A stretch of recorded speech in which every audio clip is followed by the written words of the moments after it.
दोस्तों, हमारी कहानी चल रही थी जूली। ये कहानी का पार्ट 3 है। चलिए हम लोग अपनी कहानी के इस पार्ट को स्टार्ट करते हैं। जूली दक्ष की बात सुनकर अंदर से पूरी तरह से कांप उठी। उसके दिमाग में एक सवाल तैर गया, अगर ईशान की मुलाकात दक्ष से हो गई तो क्या होगा।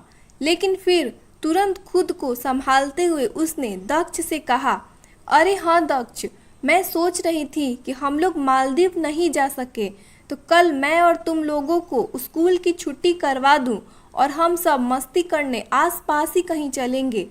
लेकिन मम्मा, मैम ने स्ट्रिक्टली कहा है कि किसी को एब्सेंट नहीं करना है, इसीलिए किसी और दिन का प्लान करते हैं। दक्ष ने कहा, मम्मा 2 दिन बाद संडे को चलते हैं ना। पास के बेड पर लेटी श्री बोली। जूली इसके आगे हार सी गई। अपने बच्चों की मासूम दलीलें उसे जैसे शक्तिहीन किए जा रही थी। वह चुपचाप अपने बेड पर लेट गई।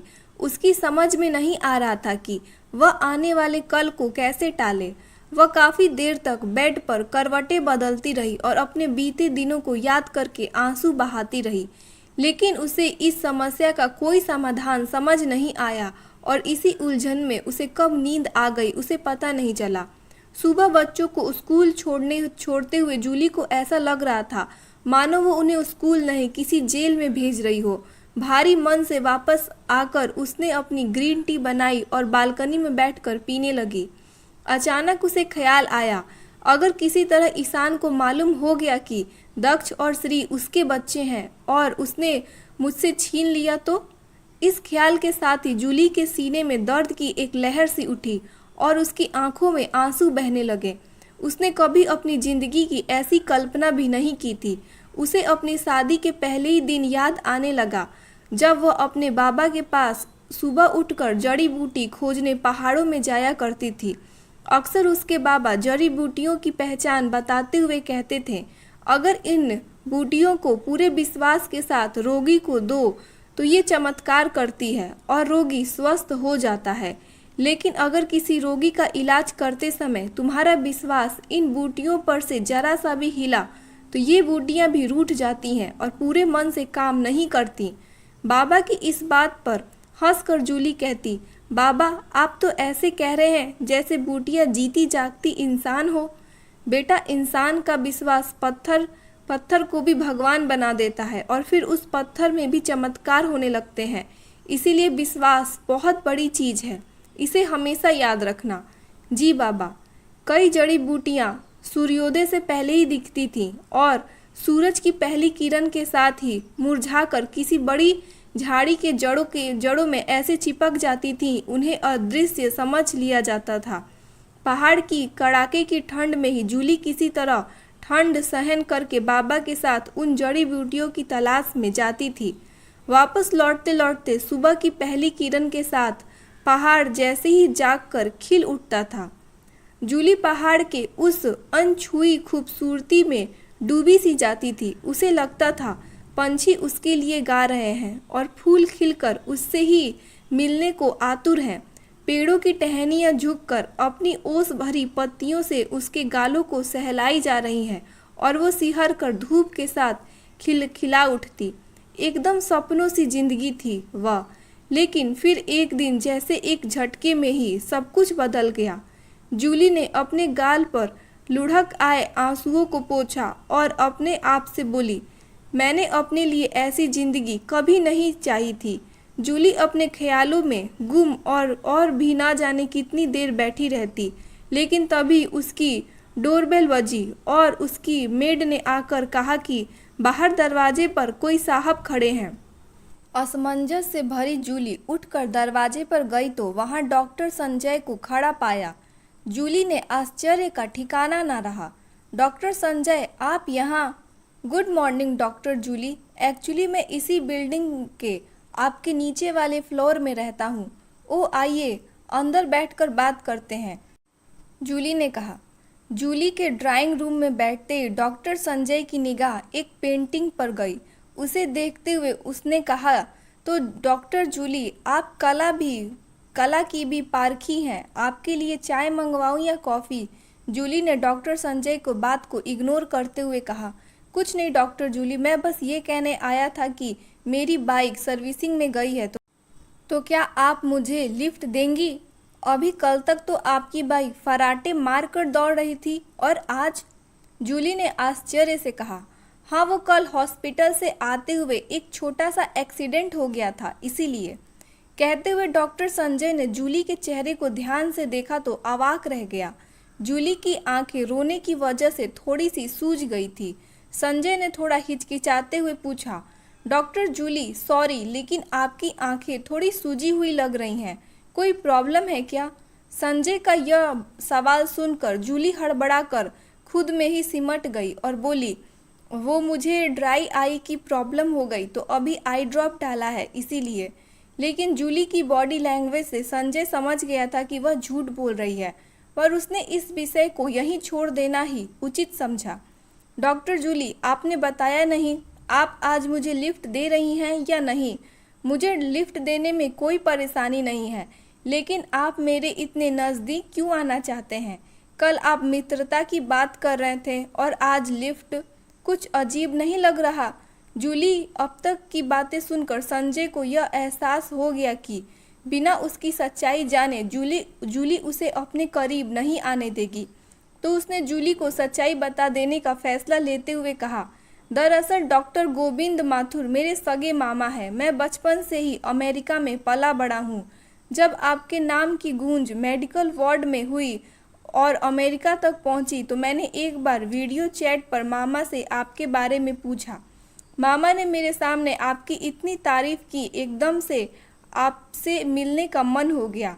लेकिन व्यवस्था बढ़ती गई और इधर मामा हर वीडियो कॉल में आपकी कुछ न कुछ तारीफ करते ही रहते थे। उन्हीं दिनों अमेरिकन मेडिकल जर्नल ने आपकी तस्वीर के साथ आपका आर्टिकल छापा था। मैंने उसे पढ़ा तो फिर अपने आप को रोक नहीं पाया और इंडिया आकर आपसे दोस्ती करने का फैसला कर लिया। ओह, तो ये बात है। जूली ने मुस्कुराते हुए संजय की सच्चाई सुनकर जूली का चेहरा खिल गया। उसे अपने सिर से एक बोझ उतरता हुआ महसूस हुआ। उसने डॉक्टर संजय से आगे कहा, डॉक्टर संजय, अगर आप बुरा ना माने तो क्या मैं हम दोनों के लिए ब्रेकफास्ट रेडी करवाऊं? इसमें बुरा मानने वाली कौन सी बात है? लेकिन क्या अचानक आप मेरे ऊपर इतनी मेहरबानी की वजह जान सकता हूँ? संजय ने मुस्कुराते हुए कहा, वो दरअसल कल मैंने अनजाने में आपको जाने क्या क्या बोल दिया था तो थोड़ा सा गिल्टी फील करने लगी हूँ इसीलिए। जूली ने नज़रें नीचे करते हुए कहा। जूली की ये बात सुनते ही संजय जोर से हंस पड़ा। जूली ने आंखें उठाकर संजय की तरफ देखा तो पल भर के लिए उसे देखती ही रह गई। बच्चों जैसी मासूम हंसी थी उसकी। हंसता हुआ संजय जूली को अपनी तरफ देखता हुआ पाकर अचानक से चुप हो गया और बोला, बहुत सस्ते में छूट जाना चाहती हैं आप डॉक्टर जूली? मतलब? जूली ने चौंक कर पूछा। मतलब अब आपको गिल्टी फ्री तभी होने दूंगा जब आप मुझसे दोस्ती करेंगी, संजय ने मुस्कुराते हुए कहा। यह सुनकर जूली को हंसी आ गई। जूली को हंसता देखकर संजय ने कहा, आप ऐसे ही हंसते रहा कीजिए, डॉक्टर जूली बहुत प्यारी लगती हैं। और ना हंसूं तो क्या चुड़ैल लगती हूँ? जूली बोलते हुए उठी और अपनी हाउस हेल्पर मधु के साथ टेबल पर ब्रेकफास्ट अरेंज करने लगी। घंटे भर बाद जूली और संजय जूली की कार में हॉस्पिटल जा रहे थे। संजय लगातार ऐसी बातें कर रहा था जिससे जूली की हंसी निकल जा रही थी। जूली ने हंसते हुए कहा, बस डॉक्टर संजय, मुझसे अब और नहीं हंसा जाता। अभी से थक गई आप? क्या मतलब? मतलब आपका यह दोस्त आपको हमेशा हंसाते रहने की सोच रहा है। संजय की बात सुनकर जूली की मुस्कुराहट उसकी तरफ देखा और फिर उसकी नज़रें रोड पर टिका दी। आज जब संजय आया था तो जूली ईशान वाली प्रॉब्लम भूल गई थी। संजय के साथ बातें करके और हंसकर उसे अच्छा लग रहा था। थोड़ी देर पहले उसका खोया हुआ आत्मविश्वास जैसे लौट आया था और वह किसी भी छोटी बड़ी परेशानियों का सामना करने के लिए तैयार थी। जीनी को आज मौका मिल ही गया था ईशान को उकसाने का। ईशान होटल के लिविंग रूम में बैठा हुआ कुछ फाइल्स को देख रहा था। तभी जीनी धड़धड़ाती हुई कमरे में दाखिल हुई और बोली, तुमने मेरा क्रेडिट कार्ड ब्लॉक क्यों करवा दिया? क्योंकि तुम्हें मुझ पर केस करना है और फिर डिवोर्स भी लेना है, ईशान ने फाइल देखते हुए कहा। तो क्या तुम मेरा खर्चा पानी बंद कर दोगे? तुम खुद क्यों नहीं कुछ करके पैसा कमा लेती? सोच समझकर बात करो ईशान, नहीं तो डिवोर्स में इतनी एलिमनी मांगूंगी कि तुम्हें अपनी कंपनी बेचनी पड़ेगी। किस खुशफहमी में जी रही हो तुम? यह अमेरिका नहीं, इंडिया है। यहाँ का कानून जो तुम मांगोगी वही नहीं देगा, तुम्हारी मांग के पहले रिव्यू करेगा। ईशान ने फाइल से नजरें हटाकर जीनी को देखते हुए मुस्कुरा कर कहा, just shut up Ishan Thakkar, तुम मेरे लॉयर नहीं हो। जीनी ने गुस्से से पैर पटकते हुए कहा, तुम यहाँ से जाओ और मुझे कुछ जरूरी फाइल्स निपटाने दो। ईशान के मुंह से इतना सुनना ही था कि जीनी बौखलाकर चिल्लाने लगी, तुम मुझे यहाँ से निकाल रहे हो? तुम्हारी इतनी हिम्मत कैसे हुई मिस्टर ईशान ठक्कर? इतना कहकर जीनी आगे बढ़ी और ईशान के सामने रखी फाइल झपट कर उठा ली और फर्श पर फेंक दी। जीनी के इस बर्ताव से ईशान को गुस्सा आ गया और उसने जीनी को कसकर एक थप्पड़ जड़ दिया। थप्पड़ पड़ते ही जीनी अपना गाल पकड़कर रोते रोते चिल्लाने लगी, यह आदमी मुझे मार डालना चाहता है, हेल्प हेल्प, कोई है, मुझे बचाओ बचाओ। ईशान ने फाइल समेटी और दूसरे कमरे में जाकर दरवाज़ा अंदर से लॉक कर दिया। फिर रिसेप्शन पर कॉल करके बोला कि मिसेस ठक्कर की तबीयत कुछ ज़्यादा ही खराब हो गई है, उन्हें न्यूरोलॉजिकल प्रॉब्लम है, इसीलिए आज दिन भर किसी अर्जेंट को स्वीट्स में मत आने देना। फिर कुछ देर में फाइल्स निपटाकर वह स्कूल के लिए निकल गया। स्कूल में आज काफ़ी गहमा गहमी थी। कुछ टीचर्स अलर्ट थी और अपनी अपनी क्लास के बच्चों को तरह तरह के इंस्ट्रक्शन दे रही थी।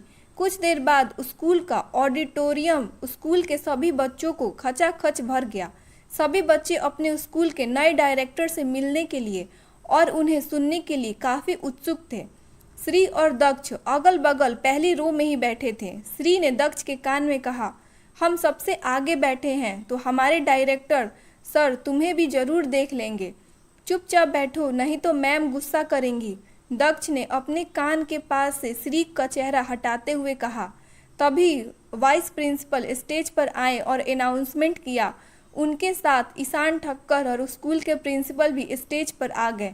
ईशान ठक्कर को देखते ही दक्ष के कई क्लासमेट आपस में फुसफुसाने लगे, अरे हमारे नए डायरेक्टर का चेहरा तो दक्ष से मिलता है।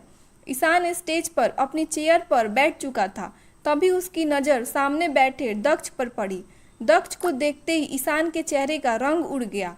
उसने अपने पास बैठी प्रिंसिपल की तरफ झुककर दक्ष की तरफ इशारा करते हुए कहा, जैसे ही मेरी स्पीच समाप्त हो जाए वैसे ही इस सामने बैठे बच्चे से मेरी मुलाकात रेस्ट रूम में करवाइएगा। क्या हुआ इस मुलाकात के बाद? ईशान के स्पीच के बाद प्रिंसिपल खुद दक्ष के पास गए और उसे रेस्ट रूम में चलकर डायरेक्टर से मिलने को कहा। जब दक्ष उठकर जाने लगा तो श्री भी उसके साथ खड़ी हो गई और बोली, रुको दक्ष, मैं भी तुम्हारे साथ चलती हूँ। श्री की बात सुनकर प्रिंसिपल ने कहा, नहीं श्री, डायरेक्टर सर ने केवल दक्ष को बुलाया है, इसीलिए तुम साथ नहीं चल सकती। सॉरी मैम, लेकिन मेरी मम्मा ने मुझे आज हमेशा दक्ष के साथ रहने के लिए कहा है, इसीलिए प्लीज़ मुझे भी इसके साथ चलने दीजिए। श्री ने कहा, यस मैम, हम अपनी मम्मा की बात नहीं टाल सकते, इसीलिए मैं अकेला डायरेक्टर सर से मिलने के लिए नहीं जा सकता, दक्ष ने दृढ़ता से कहा। प्रिंसिपल डॉक्टर जूली शर्मा की काफ़ी इज्जत करती थी। जब दक्ष और श्री ने अपनी मम्मा की बात बताई तो वह उन्हें मना नहीं कर सकी। उनने ईशान ठक्कर को कॉल करके कहा, सर आपने जिस बच्चे को बुलाया था उसकी ट्विंस सिस्टर भी उसके साथ आपसे मिलने के लिए आना चाहती है, ले आओ दोनों को। कहते हुए ईशान ठक्कर आश्चर्य में और भी गहरे सोच में डूब गया। ईशान अभी अपने विचारों में ही उलझा हुआ था कि प्रिंसिपल दक्ष और श्री को साथ लेकर रेस्ट रूम में पहुंच गए। ईशान ने प्रिंसिपल को जाने के लिए कहा और बच्चों को बैठने का इशारा किया। दोनों बच्चे ईशान के सोफे से दूर रखी कुर्सियों पर बैठ गए। ईशान उन दोनों के प्रति अंदर ही अंदर एक स्वाभाविक खिंचाव महसूस करने लगा था। उसने दोनों को अपने पास बुलाया, अपने बगल में बैठाया और पूछा, क्या नाम है तुम दोनों का? मेरा नाम श्रीमा है और इसका दक्ष। दक्ष के बोलने से पहले ही श्री ने कहा, बहुत प्यारा नाम है, किसने रखा? मम्मा ने। इस बार दक्ष ने तपाक से जवाब दिया। दोनों बच्चों की बोलने की उतावली देखकर ईशान मुस्कुरा उठा। उसे उन दोनों के साथ बात करने में एक अलग ही आनंद आने लगा। उसने आगे पूछा, क्या नाम है तुम्हारी डैडी का? डॉक्टर जूली शर्मा, श्रीमा ने एक एक शब्द पर जोर देते हुए कहा। श्रीमा का जवाब सुनकर ईशान चौंक गया, फिर तुरंत खुद पर काबू पाते हुए मुस्कुरा कर बोला, बेटा, मैंने तुम्हारे डैडी का नाम पूछा था, मॉम का नहीं। हमारी मॉम और डैड दोनों का नाम डॉक्टर जूली शर्मा ही है। एक बार दक्ष ने पूरे आत्मविश्वास के साथ जवाब दिया। दक्ष की बात सुनकर ईशान निरुंतर सा हो गया और सोचने लगा, दोनों बच्चे इतने छोटे हैं लेकिन इनमें आत्मविश्वास कूट कूट के भरा हुआ है। बिना किसी झिझक के कितनी दृढ़ता और समझदारी से डॉक्टर जूली को ही अपना डैड भी बता रहे हैं। ईशान चुपचाप अपने ख्यालों में गुम था। तभी श्री ने कहा, सर, आपकी बात पूरी हो गई हो तो हम जा सकते हैं?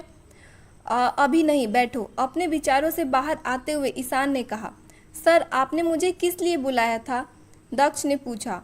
अरे हाँ, दरअसल तुम्हारे प्रिंसिपल तुम्हारी काफ़ी तारीफ कर रहे थे, इसीलिए तुमसे मिलने का मन हुआ। ईशान को कोई बात नहीं सूझी तो उसने जो तुरंत समझ में आया वो कह दिया, लेकिन दक्ष तो क्लास में हमेशा फर्स्ट नहीं आता है, कभी कभी मैं भी फर्स्ट आती हूँ, तो क्या प्रिंसिपल मैम ने मेरी तारीफ नहीं की?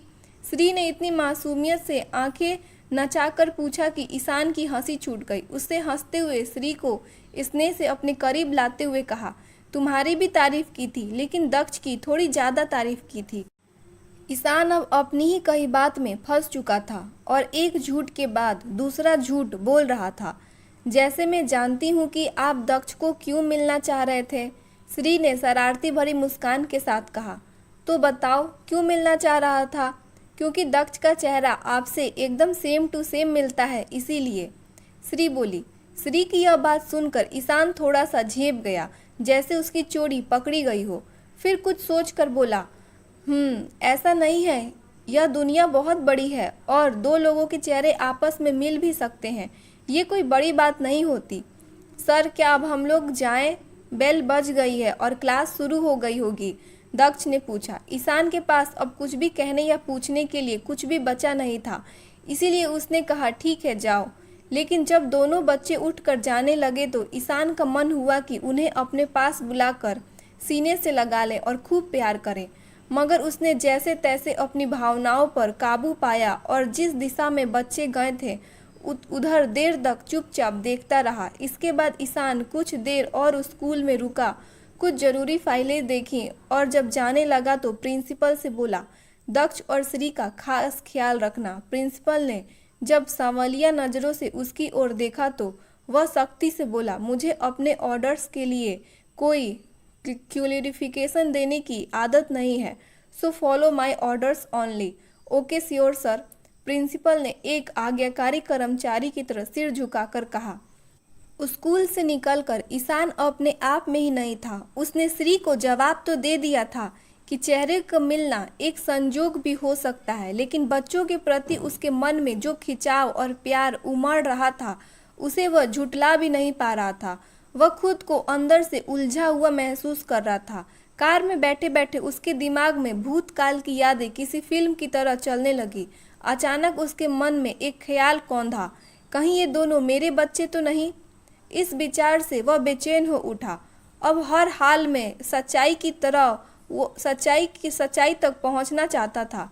उसके मन में उठ रहे हर सवाल का जवाब जानना चाहता था। डॉक्टर जूली उससे अपना चेहरा छिपाकर क्यों मिलती है? इन बच्चों के प्रति उसके मन में इतना गहरा खिंचाव क्यों है? इसके पास बैठने मात्र से ही उसे एक अलग तरह की खुशी क्यों महसूस हो रही है? जूली आज खुद को बहुत फ्रेश महसूस कर रही थी। संजय की बातों ने उसके अंदर एक नई ऊर्जा का संचार किया था। वह सभी पेशेंट को भी हंस हंस कर उनके हालचाल पूछ रही थी। कॉफ़ी ब्रेक में संजय ने जूली के पास आकर कहा, डॉक्टर जूली, क्या आप बेटर फील कर रही हैं? हाँ, पर एक सवाल आपसे पूछना चाहती हूँ। क्या? पूछिए। आज वार्ड में राउंड के समय मैंने अपने असिस्टेंट को मिस किया। कहाँ बिजी था वो?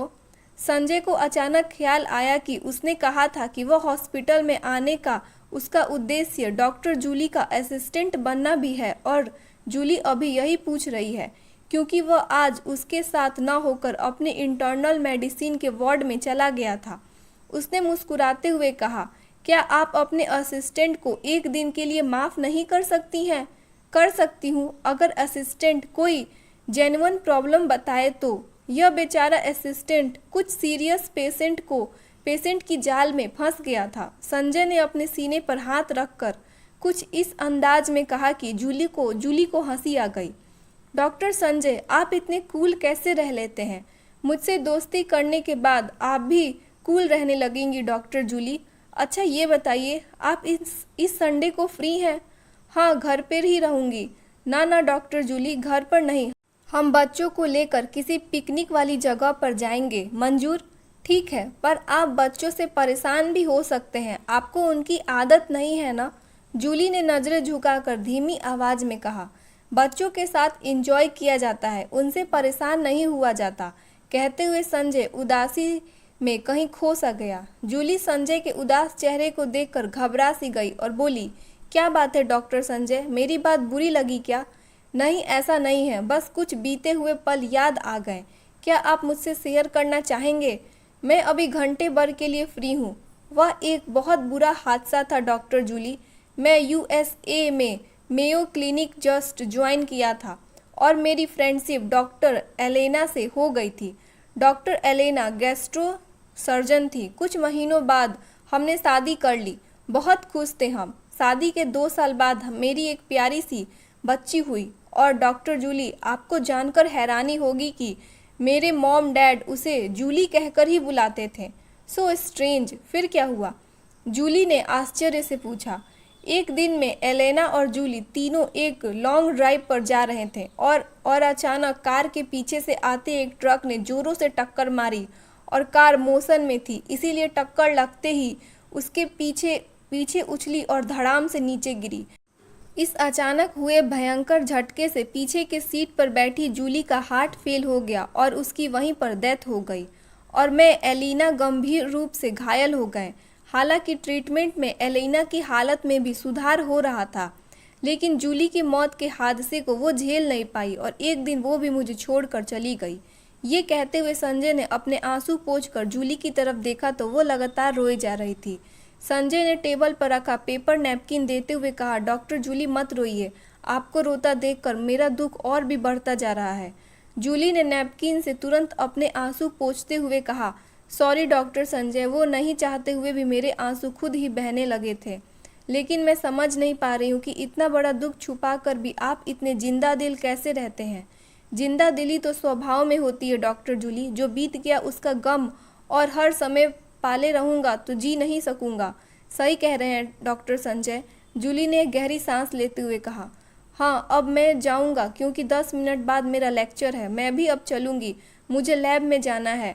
ड्यूटी ऑफ होने पर मिलते हैं। हाँ, आपसे लिफ्ट जो लेनी है, संजय ने मुस्कुराते हुए कहा।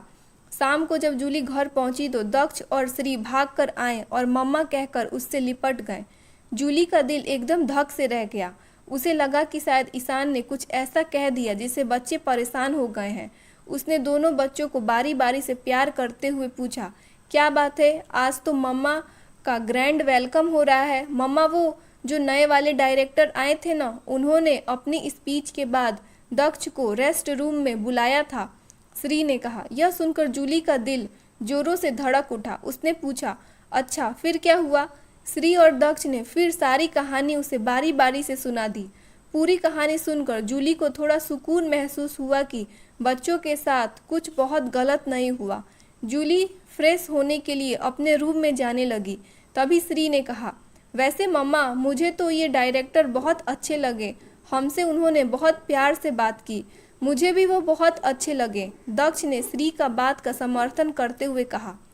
श्री और दक्ष का यह बात सुनकर जूली को लगा जैसे किसी ने उसके सीने में दहकते हुए लोहे की नुकीले सलाखें धंसा दी हो। उसका मन किया कि अपना सिर दीवार पर जोर से दे मारे, लेकिन किसी तरह से यह सब बर्दाश्त कर वह चुपचाप वॉशरूम में घुस गई। ईशान जब होटल लौटा तो काफ़ी परेशान था। होटल में एंटर करते ही रिसेप्शनिस्ट ने कहा, एक्सक्यूज़ मी सर। यस कहो। सर, जब आप स्वीट्स का डोर बाहर से लॉक करके चले गए थे तो मिसेस ठक्कर ने काफ़ी चिल्लाने लगी और दरवाजे को पीटने लगी। आपके ऑर्डर के अनुसार हमने कोई एक्शन नहीं लिया तो उन्होंने अपने मोबाइल से पुलिस को कॉल करके बुला लिया, लेकिन फिर हमने बात संभाल ली और पुलिस रिसेप्शन से ही वापस लौट गई। Oh God, very sorry for this. It's okay sir, but इसके बाद हमें स्वीट्स के सामान उठाकर फेंकने की आवाज़ें आने लगी और कुछ सामान टूटने की आवाज़ें आई। ओह, जो भी आपका नुकसान हुआ होगा मैं वो पे कर दूंगा। स्वीट्स क्लीन करने के लिए हाउस कीपिंग स्टाफ्स को भेज दो। Yes sir. अपने स्वीट्स के फ्लोर पर जाकर ईशान जैसे ही दरवाज़ा खोलकर स्वीट्स के अंदर गया, वो फर्श पर बेहोश होकर गिर गया। और दोस्तों, कहानी का नेक्स्ट पार्ट कल आएगा। आप लोग वीडियो को लाइक कीजिएगा, हाइप का बटन ज़रूर दबाइएगा।